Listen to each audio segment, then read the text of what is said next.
Hello everyone, how are you all today? So today we'll be doing the next topic of teaching aptitude. तो teaching aptitude में last में हमने जो भी किया मैं आपको बता देती हूँ. We started with various methods of teaching और methods में हमने large group teaching complete कर लिया था. उसके बाद we have started with small group teaching method. Small group teaching method में we started with group discussions, seminar, panel discussion, brainstorming, project method, role playing, etc. यहाँ तक हमने कर लिया. अब सिर्फ कुछ ऐसे टॉपिक्स बाकी हैं जो स्मॉल ग्रुप टीचिंग मेथड में बाकी हैं. उसके अलावा we have done the major chunk so far. अब आज हम करेंगे सिमुलेशन, ट्यूटोरियल, डेमोन्स्ट्रेशन. ये तीन करने के बाद we can directly jump towards individualise teaching methods. Okay, I am really sorry I could not take the live classes, so I am just recording this as soon as possible so that I can give it to you. And then of course research का मैं ऐसे ही करूँगी.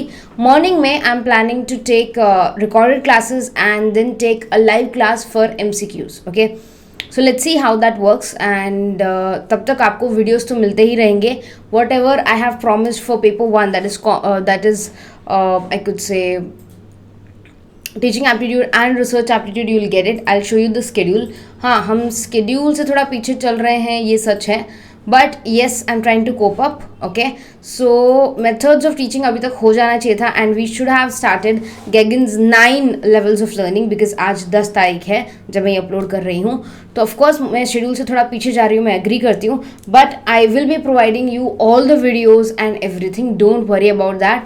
इस महीने कैसे भी करके हम लोग teaching aptitude and research aptitude complete करेंगे in a detailed manner. Don't worry about that. Okay, so let's start our today's topic.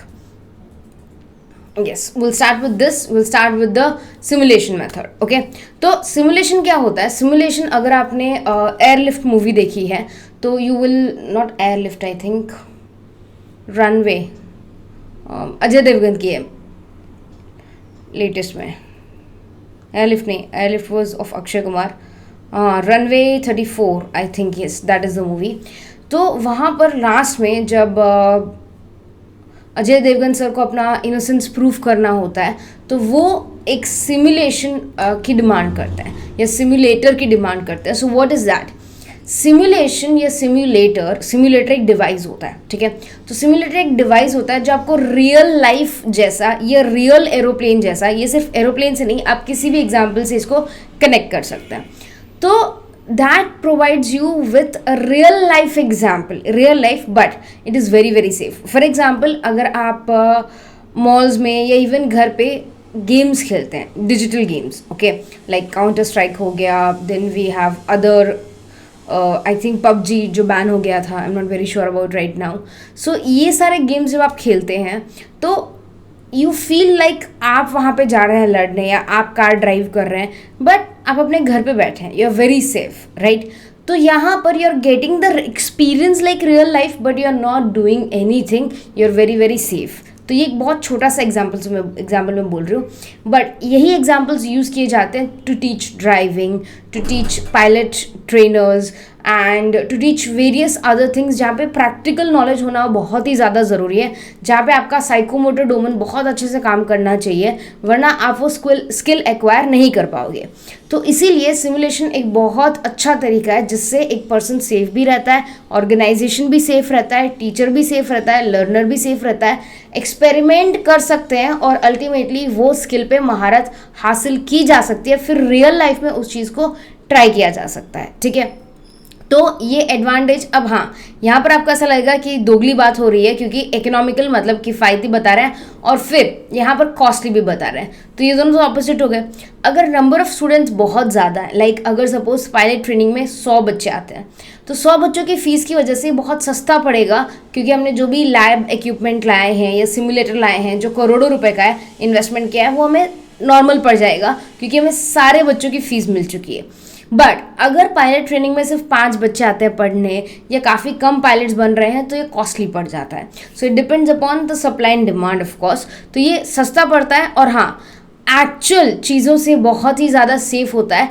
आप एक पर्सन को सिर्फ 1-2 लेक्चर बता के सीधा पायलट की जगह पे या कॉकपिट में नहीं बिठा सकते ये बोल के कि भाई चलाओ. No, not possible. बहुत ही डेंजरस है, बहुत ही रिस्की है एंड अगर कोई एक्सीडेंट हो गया तो करोड़ों का नुकसान हो सकता है, जान भी जा सकती है. तो इसीलिए ये बहुत ही ज़्यादा सेफ है और बेटर ऑप्शन है as compare to the real life learning. Disadvantages ये है कि हाँ, नंबर ऑफ स्टूडेंट्स कम है तो ये बहुत ही कॉस्टली अफेयर हो जाता है, इसमें आपके कॉस्ट अच्छे लगते हैं, ठीक है। The next method is the tutorial method. Tutorial को हम ट्यूशन्स भी कह सकते हैं। जैसे बचपन में अगर आप ट्यूशन्स गए हो गली में किसी भैया के पास या किसी दीदी के पास for your homework completion and exam के पहले थोड़ा सा प्रिपरेशन करवाने के लिए, तो उसे हम ट्यूशन्स कह सकते हैं या पर्सनल ट्यूशन्स कह सकते हैं। यहाँ पर सबसे बड़ा फ़ायदा है कि जो ट्यूटर है वो सारे बच्चों पे फोकस्ड अटेंशन रख सकता है, सारे बच्चों का ध्यान रख सकता है, क्योंकि लार्ज ग्रुप टीचिंग मेथड में एक क्लास में 60, 70, 200 बच्चे होते हैं, तो एक टीचर 60 बच्चों को पर्सनली ध्यान दे पाए मुश्किल होता है। बट एक टीचर 6 बच्चों को पर्सनली ध्यान दे सकती है, पता कर सकती है कि भाई कौन क्या पढ़ रहा है, कौन कितना कमज़ोर है, कौन बेटर है, एक्सेट्रा। इससे ज़्यादा आइडिया लगता है about the students, the studies, the speed, the pace, इन सब के बारे में ज़्यादा आइडिया होता है टीचर को। और कंट्रोल ओवर द पेस का मतलब यहाँ पर है बेटा स्पीड, ठीक है, लिख लीजिएगा। तो यहाँ पर हम क्या कर सकते हैं, हम बच्चे का स्पीड कंट्रोल रख सकते हैं कि भाई वो कितना फास्ट जा रहा है या कितना स्लो जा रहा है, उसको मोटिवेट करने की ज़रूरत है, उसको वापस एक्सप्लेन करने की ज़रूरत है। तो ट्यूटोरियल एक बहुत अच्छा मेथड है, मगर डिसएडवांटेजेस ये कि टाइम कंज्यूमिंग है, क्योंकि यहाँ पर एक एजुकेटर या टीचर सिर्फ 6 बच्चों को पढ़ा रहा है, बट यही एजुकेटर को अगर 10 क्लासेस लेनी होंगी तो बहुत ज़्यादा टाइम कंज्यूमिंग हो जाएगा। वही क्या कर सकता है, लार्ज ग्रुप टीचिंग मेथड में 60 बच्चों को एक साथ पढ़ा सकता है। तो ये इसका बेनिफिट है और नुकसान है। नेक्स्ट पे जाते हैं, जो हमारा लास्ट मेथड है डेमोन्स्ट्रेशन मेथड। कल in the next video I will be uploading individualise teaching method, जो आपको बहुत मदद करेगा, ठीक है। नाउ डेमोन्स्ट्रेशन मेथड का मतलब क्या होता है कि आप डेमो दे रहे हो, ठीक है। आप क्या कर रहे हो, आप चीज़ें प्रयोग करके सामने दिखा रहे हो ताकि बच्चे को समझ में आए कि भाई ये हुआ कैसे, ठीक है। So effective to explain objects and ideas and effective in explaining the abstract material. एक होता है एब्स्ट्रैक्ट और एब्स्ट्रैक्ट का ऑपोजिट होता है कॉन्क्रीट। कॉन्क्रीट बहुत ही टैंजिबल चीज़ होती है, इजीली आपको समझ में आती है। Abstract is like an more of an idea. For example अगर मैं बात करूँ मैनेजमेंट की, ठीक है, तो मैनेजमेंट एक ऐसा सब्जेक्ट है जो एक एब्स्ट्रैक्ट सब्जेक्ट है, उसका कोई ठोस वजूद नहीं है, उसको हम लोग दिखा नहीं सकते कि बेटा देखो ये मैनेजमेंट होता है, नहीं, वो एक आइडिया है, कंसेप्ट है, एब्स्ट्रैक्ट मटेरियल है, जिसे बच्चे को अंडरस्टैंडिंग लेवल के बाद ही समझ में आएगा मैनेजमेंट क्या होता है, ठीक है। सो यस, ये बहुत ही अच्छा होता है to understand the concrete things as well as the abstract things. ये ऑब्जेक्ट्स आइडियाज़ को डिफाइन करने में बड़ा मदद करता है। डिसएडवांटेजेस ये होते हैं कि इसमें सारे बच्चे पार्टिसिपेट नहीं कर पाते।